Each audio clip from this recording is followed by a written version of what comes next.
കാണിച്ചു തന്ന ഒരു പുഴയാണ് ഇതാണ് നമ്മുടെ അന്ന് കഴിഞ്ഞ വീഡിയോയിൽ കാണിച്ച ചെറുപുഴ. ഈ ചെറുപുഴ ഒഴുകി ഒരു 1/2 കിലോമീറ്റർ അപ്പുറത്ത് ഇത് വലിയ പുഴയായി മാറുന്നു.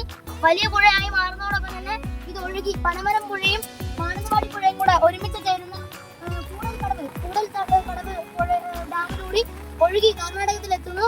അതുകൊണ്ട് തന്നെ ഇത് നമുക്ക് കിഴക്കോട്ട് ഒഴുകുന്ന 3 നദികളാണുള്ളത്. കബനി, ഭവാനി, പാമ്പ എന്നീ 3 നദികളുടെ കബനി എന്ന ഈ ഒരു പുഴയുടെ കൈവഴിയാണ് ഈ ഒരു ചെറുപുഴ എന്ന് പറയുന്ന സ്ഥലം. അതുപോലെ തന്നെ ഈ ഒരു പുഴയും അതിമനോഹരമാണ്. കൂടാതെ ഞാനൊരു കാര്യം കൂടെ ഓർമ്മിപ്പിക്കുകയാണ് നിങ്ങളെ, കുട്ടികളാരും അങ്ങനെ ജലാശയങ്ങളുടെ അടുത്തേക്ക് പോകരുതെന്ന് ഞാൻ പറയുന്നുണ്ട്. അതുപോലെ തന്നെ എല്ലാവരും ജാഗ്രതയോടുകൂടി വീട്ടിൽ സുരക്ഷിതമായിരിക്കുന്നു എന്ന് വിശ്വസിക്കുന്നു. ഓക്കെ.